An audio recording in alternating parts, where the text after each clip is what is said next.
The Madden 24 update we've been waiting for has officially dropped, and I'm gonna be honest, this is one of the biggest Madden updates I have ever seen. It took me forever just to read through all of the stuff that they either fixed, addressed, added, and everything else in between. So like usual, when we get a big update, it's gonna require 2 videos because otherwise this video would be like 30 minutes long and nobody wants to sit through a 30-minute long video. So in this video, we're gonna cover all of the major fixes, gameplay, franchise mode, and other modes. The next video will follow this up with equipment, player likeness, uniforms, and kind of cosmetic stuff. Now on their website, before they even got into the actual update, they mentioned a couple things. They said the slow UI transitions that they fixed in the last update, they said they're still monitoring it and they're still incrementally updating that to try to make it even more smooth because it can still be better, and some of the high traffic screens in the game are still a little laggy at times. They also mentioned the franchise draft class fix, which was addressed in this update, but they said very important that this only affects newly created classes on this title update once this goes live. If you're trying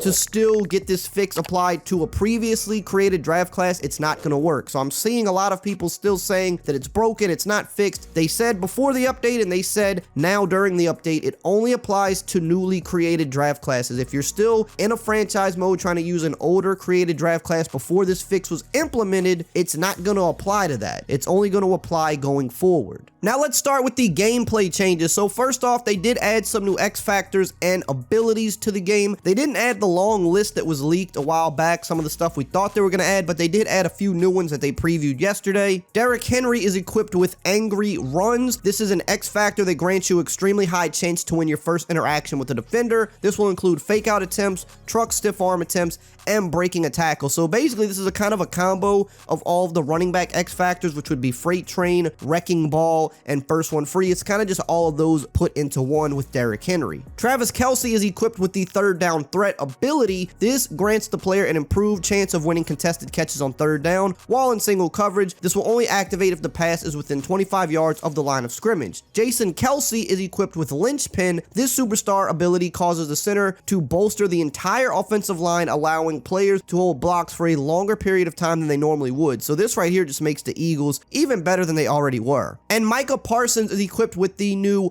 dual threat X factor. This grants players an extremely high chance to defeat pass blocks while rushing or force catch knockouts while in coverage. So since Micah Parsons is kind of a dual threat, we see him rush, we see him play in coverage a little bit too, he's going to be good in both those areas. Now, something that's interesting about these abilities and X factors are they're in Ultimate Team. They're also equipped to these players in the Play Now rosters, meaning if you just go to the main menu and play a quick game or you play online head-to-head. However, when you go into franchise mode, these abilities are not on the players. It's just their old abilities before the update. I wouldn't think that's intentional because if it's with the Play Now rosters, that should carry over to franchise. So I'm assuming that that's going to be updated at some point, maybe the next update, maybe that's a bug, but that just doesn't really make sense. Also, these new abilities and X factors are only on the newer consoles. This is the first time we've seen them do this as well. These will not be on the players if you're still playing the older gen version of the game on PS4 and Xbox One. Now we've got a lot more updates to cover, but really quickly I want to shout out today's video sponsor, Underdog Fantasy. If you like winning money, Underdog Fantasy is for you, especially if you think you know football.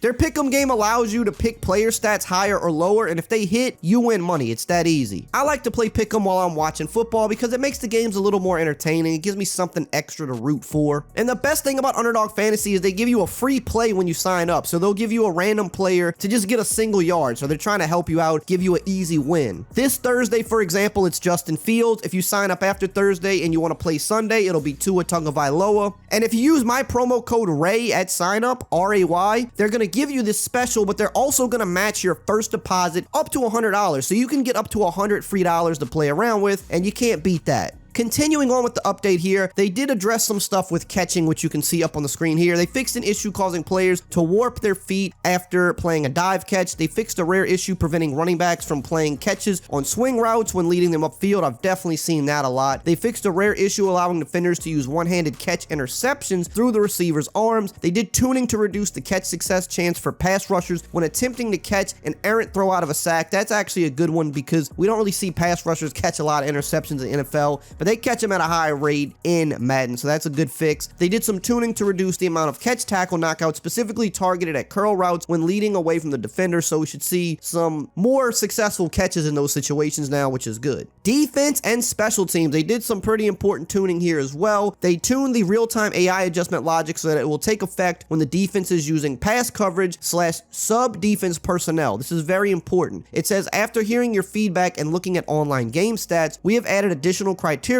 so the defense will now have to have at least as many defensive linemen and linebackers on the field as the offense has offensive linemen and tight ends in order to activate the benefit of recognizing repeated run plays. For example, a defense aligning in a dime defense versus a one running back, one tight end offensive formation will now reflect the defense playing to stop the pass instead of the run. So we know for years a lot of the dime and dollar defenses are still successful at stopping the run, and this year it's even better because they added the adaptive AI for run defense. So if you ran a shotgun run a couple times, these dime and dollar defenses would consistently block shed and limit the run, even though it was mostly defensive backs on the field. So now you have to actually match personnel or you're going to get ran on a lot easier, and I think that's actually a good fix that this game has needed for a long time. They did tuning to QB contain logic so only edge rush defenders that are very close to the line of scrimmage will be able to get assigned a QB contain. They fixed an issue allowing a blitz exploit where the defense would slant outside of the defensive line after using a QB contain to get an unrealistic edge heat. Now interior pass rushers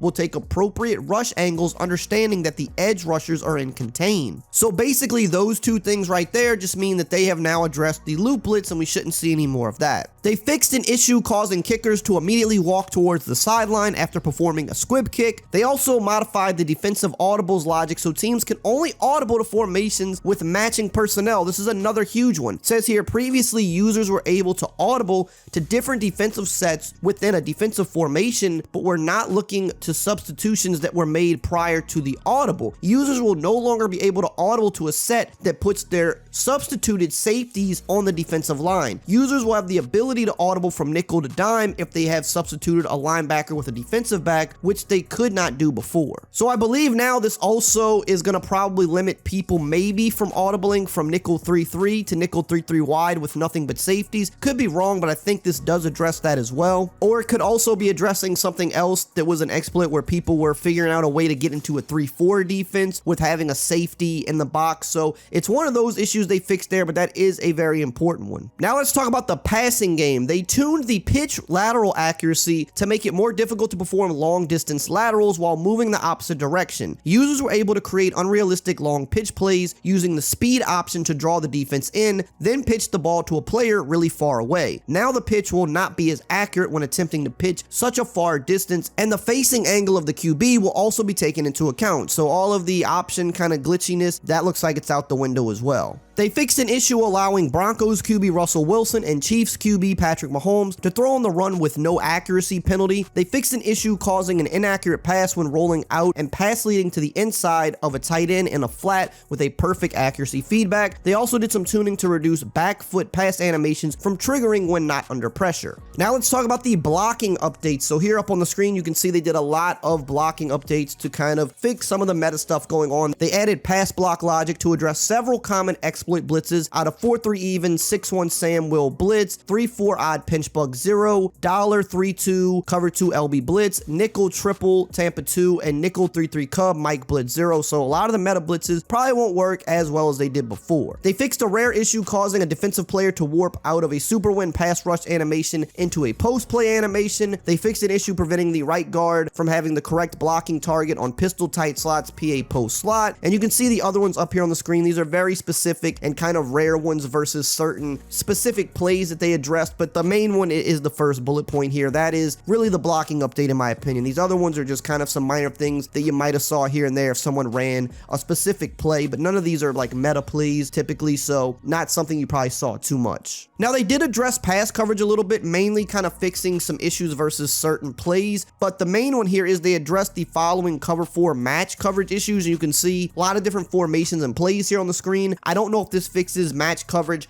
completely, because I'm not really someone that uses match coverage. I know it was broken and bugged. I don't know if it was just versus these certain types of formations and plays, or if it was just bugged completely versus everything, but it looks like they addressed it versus a number of different things, so it might be fixed completely now, but I don't use it enough to know 100%. Now let's get to franchise mode here. It said they fixed an issue with downloaded draft classes where all edited prospects would not appear correctly after being downloaded. They fixed an issue where players in generated draft classes had body types that did not match their height and weight. They fixed an issue where players' college would appear as not applicable when it was edited prior to being uploaded. They fixed an issue where a player's height would change to 0-0 after editing a player from a downloaded draft class. They fixed an issue where downloaded draft classes were not saving the handiness of players. They fixed an issue where training camp would become locked for users when joining a league. They fixed an issue where the previous week's game was not showing on the team schedule banner in the main hub. They fixed an issue where IR players could take up a focus player slot in weekly training, causing it to appear blank. They fixed an issue where news stories would incorrectly refer to a game going to overtime. They fixed an issue where news stories had teams reversed when referring to one of them dominating the game. And they also addressed the weekly strategy reps. It says here that they adjusted the levels at which CPU teams would switch to the split and backup options during weekly strategy in order to keep their players more fresh near the end of the season. This should help remedy an issue that sometimes occurred where players would be too fatigued to play later in the year and in the playoffs. They fixed an issue where the halftime report would show the incorrect information in a multi-user league, and they fixed an issue causing the AI-controlled QBs to use incorrect archetype logic in franchise mode. And again, remember, the draft class related stuff, it only applies to newly created draft classes, newly generated draft classes. If it's anything from before this update, it will not apply.